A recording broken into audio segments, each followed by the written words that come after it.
और लोग मुझसे आज पूछते हैं, मीडिया के लोग, कि तुम कब तक ये बात करते रहोगे बाबरी मस्जिद की। तो मैं आज कह रहा हूं तुमसे, पहले भी कहा था, मुझे नहीं मालूम कि आप क्या करेंगे, मगर मैं अब इनफरादी तौर पर कह रहा हूं, मैं अपनी जमात की तरफ से कह रहा हूं कि हम जब इस दुनिया से चले जाएंगे तो अपनी औलाद को सिखा कर जाएंगे, नसीहत करके जाएंगे और वसीयत करके जाएंगे।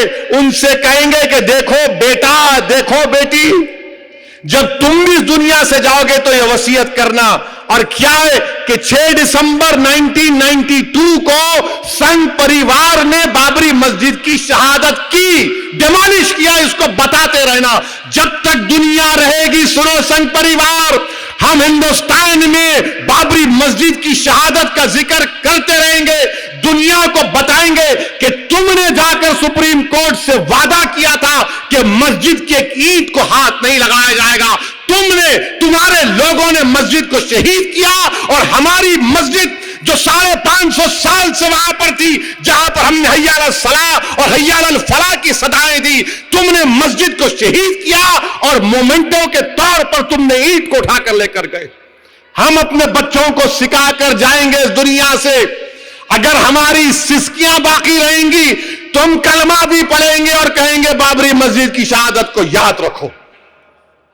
इसलिए कहेंगे, ठहरो, इसलिए कहेंगे कि मस्जिद के लिए नहीं बल्कि इंसाफ के लिए, इंसाफ के लिए, रूल ऑफ लॉ के लिए, कानून की बारातरी के लिए। नहीं, क्यों नहीं बोलते आप? क्यों बोल रहे? भूल जाओ, महात्मा गांधी के कत्ल को ही भूल जाएं, दिल्ली के सड़कों पर सिखों का कत्लेआम वहां भूल जाएं, नल्ली के मैसेकर को भूल जाएं। क्या कहा महात्मा गांधी के परपोते तुषार गांधी ने आज? महात्मा गांधी के परपोते तुषार गांधी साहब ने कहा कि अगर आज के दौर में महात्मा गांधी के कत्ल का मुकदमा चलता तो कोर्ट उसको कातिल भी करार देता और उसको देशभक्त भी कहता। ये तुषार गांधी ने कहा, जिसके परदादा को नाथूराम गोडसे ने गोली मारकर कत्ल किया था, उनका परपोता, बापू का परपोता कह रहा है कि अगर आज केस चलता नाथूराम गोडसे के ऊपर तो उसको मर्डरर भी करार दिया जाता और उसको देशभक्त भी करार दिया जाता। ये बापू के परपोते बोल रहे हैं। मेरे अजीज दोस्तों और बुजुर्गों, याद रखो, बाबरी मस्जिद तुमको तमाम सेक्युलर पार्टियों ने धोखा दिया। क्या बोलती है कांग्रेस आज? सुनो कांग्रेस वालों ने क्या कहा।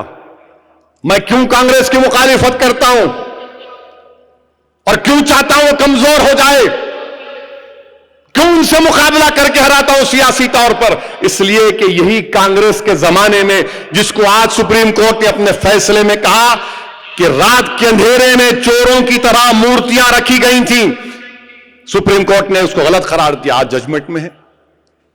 सुप्रीम कोर्ट ने कहा कि मस्जिद को शहीद करना क्रिमिनल एक्ट है। कौन था जब? कांग्रेस का चीफ मिनिस्टर जीबी पंत। जब ताले खोले गए कौन था? राजीव गांधी। जब मस्जिद शहीद हुई कौन था प्राइम मिनिस्टर? नरसिम्हा राव। क्या नरसिम्हा राव ने व्हाइट पेपर जारी करके नहीं कहा था कि वो मस्जिद बनाएंगे? आज कांग्रेस पार्टी का बयान उल्टा आता है और ये सेकुलर पार्टियां क्या बोल रही हैं? समाजवादी, बीएसपी, एनसीपी, सन्नाटा है, रेडियो साइलेंस है। अब ये लोग क्या करेंगे?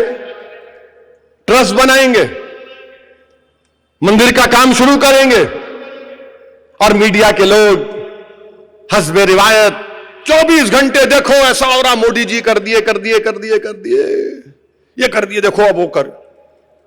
अरे मीडिया के मेरे दोस्तों, तुम्हारी नौकरियां चले जा रही ना बच्चों की, वो भी तो ख्याल करो। ये जितने कैमरामैन खड़े हुए हैं मेरी बात से मुत्तफिक होंगे। डर है इनको कि जनवरी आई तो नौकरी चले जाएंगी।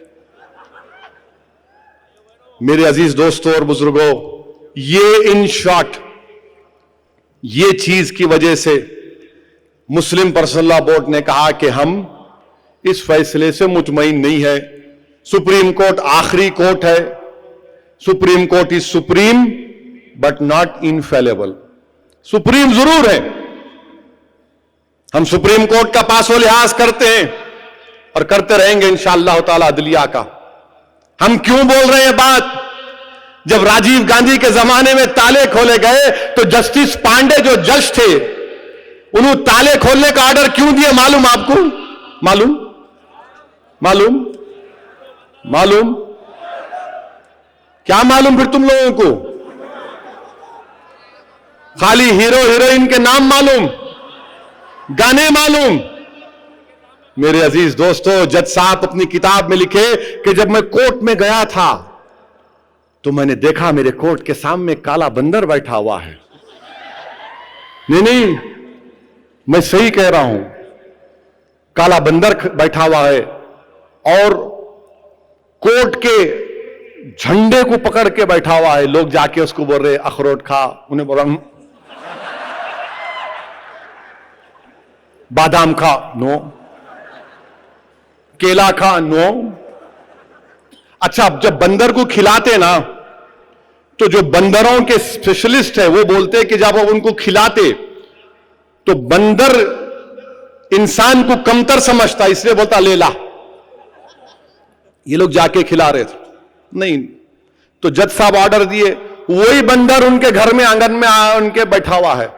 तो जज साहब बोल रहे, मैं उसको देख के झुक के हाथ जोड़ के बोला प्रभु की कृपा हो गई।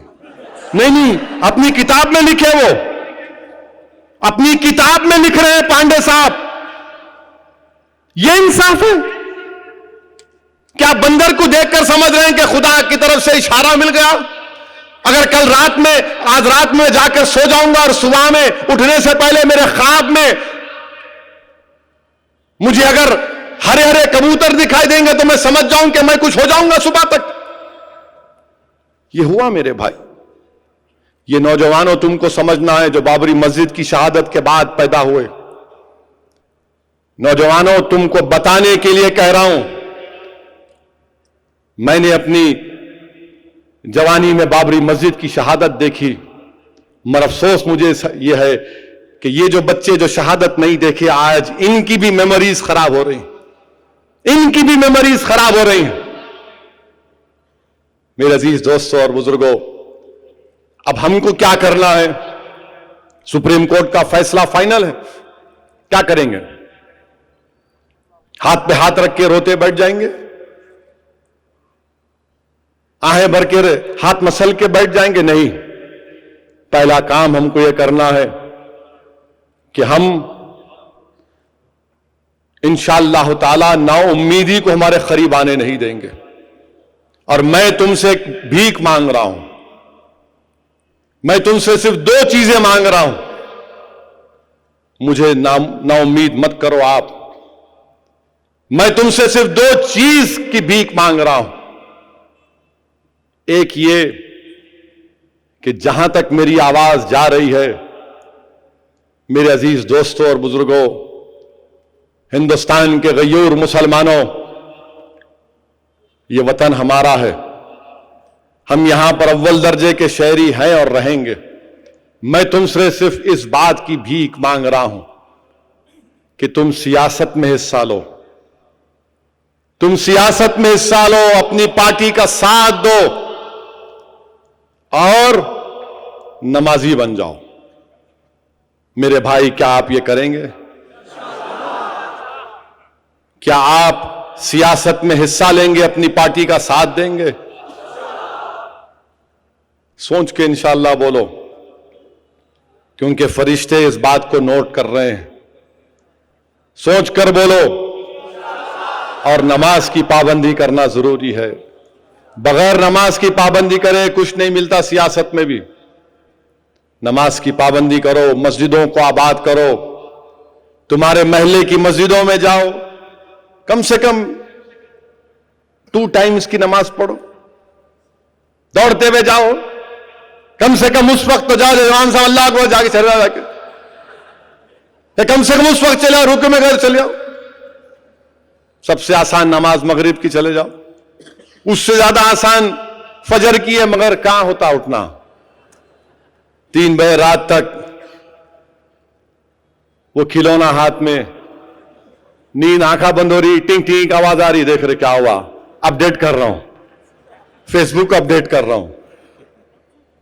नहीं मेरे भाई, तुम्हारी जिंदगी का मकसद ये नहीं है नौजवानों। सियासत में हिस्सा लो, मस्जिदों को आबाद करो, और डरने और घबराने की जरूरत नहीं है। इंशाअल्लाह ताला अभी एनआरसी लाते बोल रहे, मोदी साहब बोल रहे कि सिटीजन अमेंडमेंट बिल ला रहे। इंशाअल्लाह मोदी साहब, हम आपसे वादा कर रहे हैं कि आप जितना भी ये आपकी साजिशें हुकूमत करेगी, हिंदुस्तान के 17 करोड़ मुसलमान, अभी खत्म नहीं हुआ क्रिकेट मैच, बैठो थोड़ी देर ठहरो, फजर नहीं मिस होती, ठहरो। जितना भी हरकत करेंगे इंशाअल्लाह ताला, मुझे पूरा यकीन है कि हिंदुस्तान का मुस्लिम समाज अब हिस्सा लेगा हर चीज में। ये मजबूर कर रहे हैं हमको निकलने के लिए, अब आपको निकलना पड़ेगा। जमहूरियत को मजबूत करना पड़ेगा, और डरने और घबराने की जरूरत नहीं है। कुछ नहीं होने वाला है इंशाअल्लाह ताला। यकीनन हमको तकलीफ है आज के इस फैसले से, मगर कम से कम हशर के मैदान में हम और आप जब खड़े रहेंगे तो हम अल्लाह से कहेंगे, परवरदिगार हमने तो कोशिशें की, हमने मेहनत की, जुस्तजू की, और अल्लाह हमारी कोशिशों को जानता है। तुमको बताऊं मैं कि अभी तातारियों का जिक्र हुआ। चंगेज खान जब उज्बेकिस्तान में बुखारा की जामा मस्जिद में गया तो जामा मस्जिद में देखा कि नमाज हो रही थी। चंगेज खान ने कहा कि पहली सफ के लोगों की गर्दन मार दो। गर्दन मारी गई, दूसरे सफ के लोग आके ठहर गए, दूसरे सफ के लोगों की गर्दन मारी गई, तीसरे सफ के लोग आके ठहरे। चंगेज खान ने कहा तीसरे की गर्दन मार दो। पूरी मस्जिद में जितने नमाजी थे सबकी गर्दन काट दिए। उसके बाद चंगेज खान ने बुखारा की जामा मस्जिद में बुलाकर शराब और सुअर का इंतजाम किया, मगर क्या हुआ, आज भी जामा मस्जिद बरकरार है। उज्बेकिस्तान में इस्लाम जिंदा है।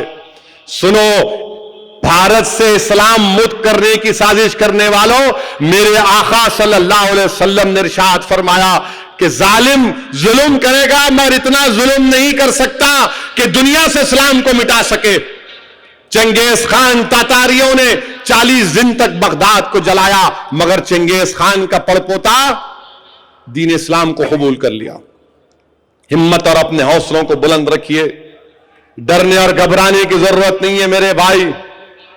आज हालात नासाजगार जरूर है, मगर याद रखो, ये आरएसएस को पहचानो, आरएसएस को पहचानो। तुम याद रखो, ये आरएसएस वो है जो हमसे कह रही है मुसलमानों से कि मुसलमानों तुम्हारे इकबाल के दिन चले गए, मुसलमानों तुम्हारे इल्म के कुएं सूख गए, मुसलमानों तुमको देखना है तुम्हारी आंखों से देखना है, तुमको अगर सुनना है तुम्हारी कानों से सुनना है।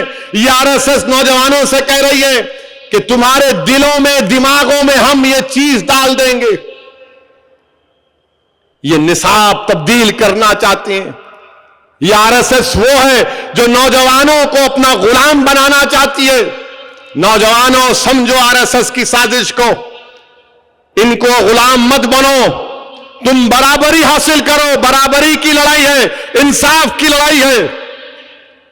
ये आरएसएस की साजिश को समझना, ये आपकी हमारी जिम्मेदारी है।